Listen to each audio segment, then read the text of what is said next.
શ્રીમદ ભગવદ્ ગીતા અધ્યાય 2 સાંખ્ય યોગ। ભગવદ્ ગીતાનો આ ખૂબ જ પ્રચલિત શ્લોક છે। જ્યારે પણ ભગવદ્ ગીતાનું નામ આવે ત્યારે અધ્યાય 2 નો શ્લોક 47 એ તરત જ યાદ આવે। આ શ્લોકને વિગતે સમજીએ તે પહેલા આપણે શ્લોકનું પઠન કરીએ, ત્યાર પછી વિગતવાર એની સમજૂતી મેળવીએ। કર્મણેવાધિકારસ્તે મા ફલેષુ કદાચન મા કર્મ ફલ હેતુર્ભૂ મા તે સંગોષત્વ કર્મણિ। આ શ્લોકના માધ્યમથી આપણને 3-4 બાબત શીખવા મળે છે। કર્મ કરવામાં જ તારો અધિકાર છે, ફળમાં તારો અધિકાર નથી। મિત્રો, ભગવદ્ ગીતા એ માત્ર વૃદ્ધો માટેનો ગ્રંથ નથી, યુવાનો માટેનો પણ ગ્રંથ છે। કર્મ કરવામાં તારો અધિકાર છે, ફળમાં તારો અધિકાર નથી। ઘણીવાર લોકો એવું કહેતા આપણે સાંભળ્યા છે કે ફળની આશા ન રાખીશ, ઈચ્છા ન રાખીશ। એ ગેરસમજ છે। ગીતામાં ક્યાંય એવું નથી કહ્યું કે ફળની આશા ન રાખીશ, પણ ફળ પર તારો અધિકાર નથી। તું જે કર્મ કરે છે અને તું અપેક્ષા રાખે છે એવું જ ફળ મળશે એવું જરૂરી નથી। દાખલા તરીકે, તમે રસ્તા ઉપર કાર ચલાવો છો, તો કાર ચલાવો છો એ તમારું કર્મ છે ને તમે કરી રહ્યા છો, પણ તમને ટ્રાફિક નડશે કે નહીં એ ફળ ઉપર તમારો અધિકાર નથી કે ટ્રાફિક વિનાના રોડ પર કાર ચાલી જશે। બીજું ઉદાહરણ સમજીએ કે તમે સ્વચ્છ નવા કપડાં પહેરીને બહાર નીકળ્યા છો, તો એ તમે કર્મ કર્યું, પણ બહાર ગયા પછી એ જ કપડા પર વરસાદ પડશે કે ગંદકી ઉડશે એના પર તારો અધિકાર નથી। તો કોઈ પણ કર્મ આપણે કરીએ છીએ તો ફળ મળવાનું છે ચોક્કસ, પણ ફળની અપેક્ષા રાખીશ નહીં એવું કહેવાનો ઉદ્દેશ નથી। ફળ આપણી અપેક્ષા મુજબનું નહીં મળે, એટલે કે ફળ ઉપર આપણો અધિકાર નથી। કર્મ આપણે કરશે, ફળ આપનાર અલગ છે। એટલે કોઈ પણ કર્મ આપણે કરીએ છીએ તો એના પર આપણે અપેક્ષા વિના કર્મ કરવું જોઈએ, પરિણામ તો મળવાનું જ છે।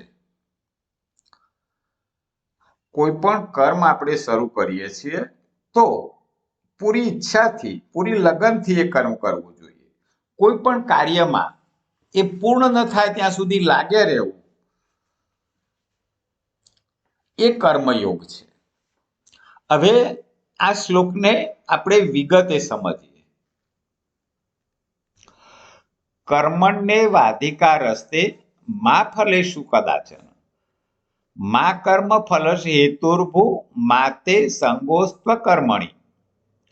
કર્તવ્ય કર્મ કરવામાં જ તારો અધિકાર છે, ફળમાં કદીએ નહીં।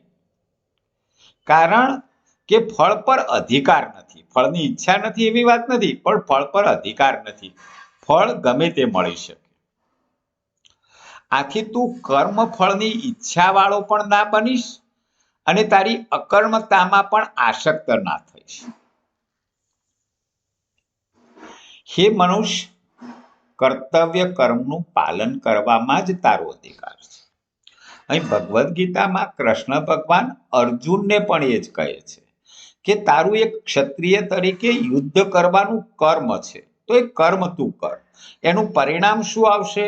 મારા ગુરુજનો મરી જશે, મારા કાકાના દીકરાઓ મરી જશે, એ તારા હાથની વાત નથી। એમનું મૃત્યુ હશે તો એ મરવાના છે, તું નહીં મારે તો એ મરવાના છે, તો એના ફળ પર તારો અધિકાર નથી। એમાં તું સ્વતંત્ર છે, કર્મ કરવામાં સ્વતંત્ર છે, કારણ કે માણસની કર્મ યોનિ છે। મનુષ્ય સિવાય બીજું કોઈ પણ યોનિ, પશુ પક્ષી વૃક્ષ લતા, એ કોઈ નવું કર્મ કરવા માટે નથી। પશુ પક્ષી વૃક્ષ કોઈ નવા કર્મો નથી કરી શકતા। નવું કર્મ તો કેવળ મનુષ્યનો જ અધિકાર છે. ભગવાનની સેવારૂપી નવું કર્મ કરીને કેવળ પોતાનો ઉદ્ધાર કરવા માટે જ આ મનુષ્યને જન્મ આપ્યો છે.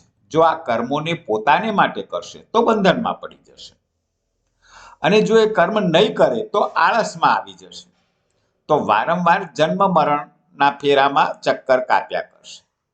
તો ભગવાન કહે છે કે તારો કેવળ સેવારૂપી કર્તવ્ય કર્મ કરવામાં જ અધિકાર છે.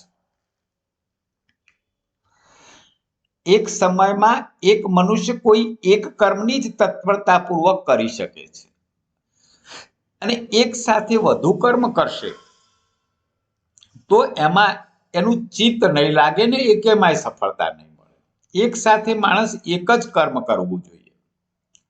અહીં અર્જુનજીને કૃષ્ણ ભગવાન કહે છે કે ક્ષત્રિય હોવાના કારણે અર્જુન માટે યુદ્ધ કરવું અને દાન કરવું એ એનું કર્તવ્ય કર્મ છે. પરંતુ હાલના સંજોગોમાં, એટલે જ્યારે યુદ્ધના મેદાનમાં કૃષ્ણ અર્જુનજીને કહી રહ્યા છે કે યુદ્ધના સમયે તે યુદ્ધરૂપી કર્તવ્ય જ કર. દાનનું કર્તવ્ય કરવાનો હાલ સમય નથી. બંને સાથે ન કરી શકાય કે હું યુદ્ધ પણ ન કરું અને પેલા લોકોને જીવતદાન પણ આપી દઉં, તો એ શક્ય નથી. ફળ પર માનવીનો અધિકાર નથી. આગળ પણ આપણે જોયું કે માણસનો ફળ ઉપર અધિકાર નથી. દાખલા તરીકે કોઈ વિદ્યાર્થી એ પરીક્ષા આપે તો પરીક્ષા આપવી, એનું પેપર લખવું એ એનું કર્મ છે. સખત મહેનત કરી અને પરીક્ષાનું પ્રશ્નપત્ર લખવું એ એનું કર્મ છે. પણ પરીક્ષક કેટલા માર્ક આપશે, 60 આવશે કે 70 આવશે, એના ઉપર એનો અધિકાર નથી. પરિણામ પર બીજા ઘણા બધા પરિબળો અસર કરતા હોય છે. તો કોઈ દિવસ પરિણામની અપેક્ષાએ કર્મ ન કરે, નહીં તો એ કર્મ કરવામાં વ્યક્તિનું મન સતત પરિણામમાં પરોવાયેલું રહેશે અને કામમાં એ ધ્યાન પણ નહીં આપી શકે, અને કામમાં ધ્યાન નહીં આપી શકે તો એ સફળતા પણ નહીં મેળવી શકે. તો કર્મના ફળ પર વ્યક્તિનો અધિકાર નથી. કોઈ વ્યક્તિ ફળની આશાથી કોઈ કર્મ કરે છે તો સતત એનું મન ફળમાં રહ્યા કરે છે.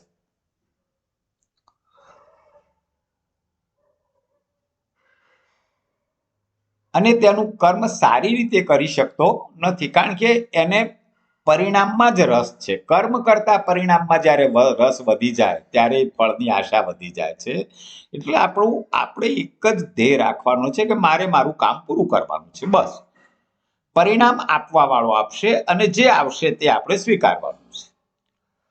અપેક્ષા મુજબનું ફળ ન મળવાથી ઘણીવાર વ્યક્તિ નાસીપાસ થાય છે. ઘણીવાર માણસ કામ કરવાનું છોડી દે છે, આત્મહત્યા કરી લે છે. એનું કારણ શું છે કે એને જે ફળની અપેક્ષા રાખી હતી એવું પરિણામ ન મળ્યું. તો આ વાક્ય કાયમ યાદ રાખવાનું છે કે ફળ પર આપણો અધિકાર નથી, આપણો અધિકાર કામ કરવા ઉપર છે. અને જો ધાર્યું પરિણામ ન મળે તો એ નાસીપાસ થઈ જાય છે. ભગવાન કહે છે માત્ર કર્મ કર, એના પર તારો અધિકાર ના રાખ. જે ફળ મળવાનું છે તે મળશે, પણ જો સતત એની અપેક્ષા રાખીશ તો કામ સારી રીતે નહીં કરી શકે. એટલે એક જ ચિત્ત રાખવું કે મેં જે કામ ધર્યું છે નિષ્ઠાપૂર્વક, પૂરી ખંતથી, મહેનતથી હું એને પૂરું કરું. પશુ પક્ષી એ નવા કર્મ કરી શકતા નથી, એ જૂના કર્મોના ફળરૂપે જ કર્મ કરી રહ્યા છે. જ્યારે મનુષ્યને તો કેવળ નવા કર્મ માટે જ જીવન મળ્યું છે, અને તેથી નવા કર્મ કરી પોતાનો ઉદ્ધાર કરી લો. આ મનુષ્ય શરીરમાં બે વિભાગો છે. એક તો તેની સમક્ષ જૂના કર્મોના ફળરૂપે અનુકૂળ પ્રતિકૂળ પરિસ્થિતિ આવે છે. ઘણીવાર આપણને એવું થાય છે કે મેં આટલા સારા કર્મો કર્યા તોય મારી પ્રતિકૂળ પરિસ્થિતિ કેમ છે? તો એ જૂના કર્મોનું ફળ છે. મનુષ્ય યોની એક એવી છે કે જૂના કર્મનું ફળ ભોગવી રહ્યો છે અને નવા કર્મ કરી રહ્યો છે. તો એની અનુકૂળ પ્રતિકૂળ પરિસ્થિતિ આવે છે. બીજું, એ નવો પુરુષાર્થ કરે છે. નવા કર્મ અનુસાર તેના ભવિષ્યનું નિર્માણ થાય છે. મનુષ્યમાં પુરુષાર્થની પ્રધાનતા છે, નવા કર્મો કરવાની સ્વતંત્રતા છે. અગાઉના કર્મોમાં ફળ સ્વરૂપે મળવાવાળી અનુકૂળ પ્રતિકૂળ પરિસ્થિતિના બદલામાં એ પરતંત્ર છે. કામ કરવાથી મને અનુકૂળ જ પરિણામ મળશે એ આપણે પરતંત્ર છીએ, એના પર આપણો અધિકાર જ નથી, કારણ કે એના ઘણા પરિબળો અસર કરતા હોય છે પરિણામ ઉપર. તાત્પર્ય એ છે કે મનુષ્ય કર્મો કરવામાં સ્વતંત્ર છે, પણ ફળ પ્રાપ્તિમાં પરતંત્ર છે. દુઃખદાયી પરિસ્થિતિ આવતા મનુષ્ય કદી પણ ગભરાવું ના જોઈએ. ગમે તેવી દુઃખદાયી પરિસ્થિતિ આવે તો માણસે ગભરાવાની જરૂર નથી. કેમ કે એવો વિચાર કરવો જોઈએ કે અમે પહેલા સુખ ભોગની ઈચ્છાથી જે પાપ કર્યા હતા અને તે જ પાપ દુઃખદાયી પરિસ્થિતિના રૂપમાં આવીને નષ્ટ થઈ રહ્યા છે. દરેક વ્યક્તિ કંઈ ભોગવવા માટે, કંઈ કમાવવા માટે ખોટું કરે છે, ખરાબ કર્મો કરે છે. એનો ઉદ્દેશ સુખ ભોગવવાનો છે. પણ એ સુખ ભોગવવા માટે જે ખરાબ કર્મો કર્યા, પાપ કર્મો કર્યા અને પાપના દુઃખદાયી પરિસ્થિતિ આવી છે. હવે એ પરિસ્થિતિ આપણે પાપ અથવા દુઃખ વેઠીને ઓછી કરી રહ્યા છે, એટલે કે પરિસ્થિતિના રૂપમાં આવીને એ નષ્ટ થઈ રહ્યા છે. આમાં એક લાભ છે કે તે પાપોનું પ્રાયશ્ચિત થઈ રહ્યું છે. જ્યારે જ્યારે તમે દુઃખ ભોગવી રહ્યા છો ત્યારે તમારા પાપોનું પ્રાયશ્ચિત થઈ રહ્યું છે અને આપણે શુદ્ધ થઈ રહ્યા છે.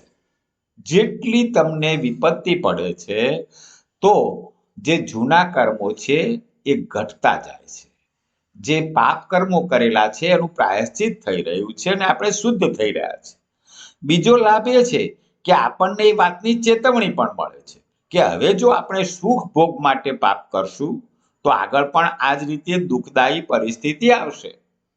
એટલે જૂના જે કર્મો કર્યા છે એનાથી આપણું પાપ નષ્ટ થઈ રહ્યું છે, આપણે શુદ્ધ થઈ રહ્યા છીએ અને નવા કર્મો આપણે એવા કરીએ કે જેથી પાપ ના થાય અને આપણી દુઃખદાયી પરિસ્થિતિ ઊભી ના થાય. એટલા માટે સુખ ભોગની ઈચ્છાથી હવે કોઈ કામ કરવાનું નથી. ઉલટાનું પ્રાણી માત્રના હિત માટે જ કામ કરવાનું છે.